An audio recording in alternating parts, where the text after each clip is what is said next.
پیغمبر منوا دی اگر زندہ پیغمبر منوا دی سے تو مردہ کتوں منوا دی چاہ کہ مردہ زندہ پیغمبر تو منوا نہیں سکا تے مردے منوا سکتا صدقے جاواں مردے سردے نہیں پائے ہوں اہلی آیت آپ سنو یہ آیت خاص ہے آپ سنو آہا اس سورۃ فاتحہ میں ذالکم اللہ ربکم لہ الملک یہ ساری بادشاہی کس کی قبضے میں ہے آسمان کی بادشاہی زمین کی بادشاہی شمسی نظام بھی قمری نظام بھی ستاروں کا نظام بھی روزی دینا سب کی قبضے میں آگے کا والذین تدعون من دونہ ما یملکون من قطمیر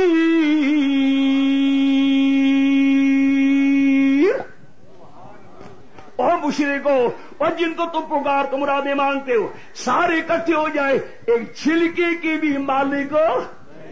پتر دے مالک ہونا درکنار اتنا بڑا پتر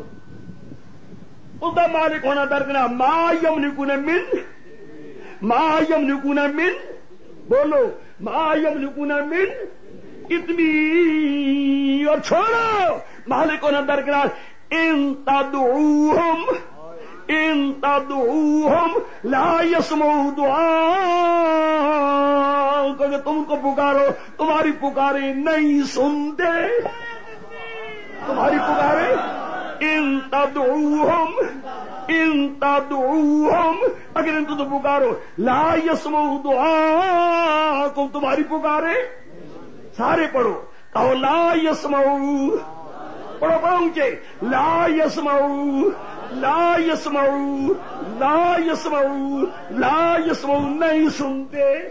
نہیں سنتے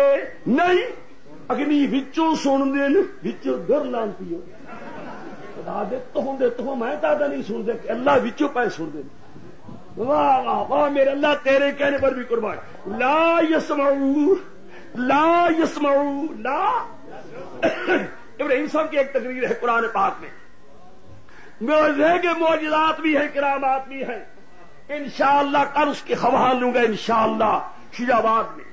ابراہیم صاحب کی تقریر کے تھوڑا سا بیان کر دیتا ہوں ایک دن باقیہ کی تقریر اذ قال لابی یا ابت لم تعبد ما لا يسمع ولا يبصر ولا يغني عنك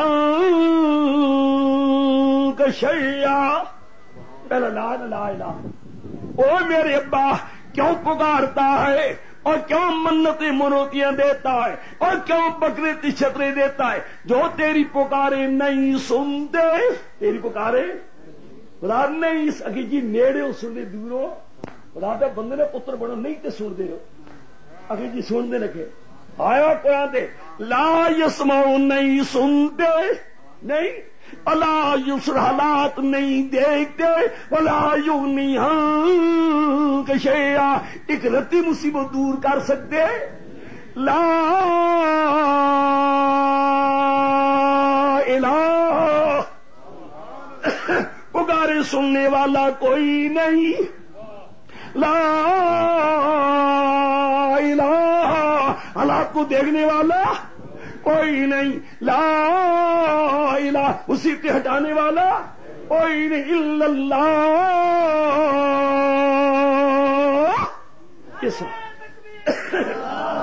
یہ سب بڑھایا کس نے محمد رسول اللہ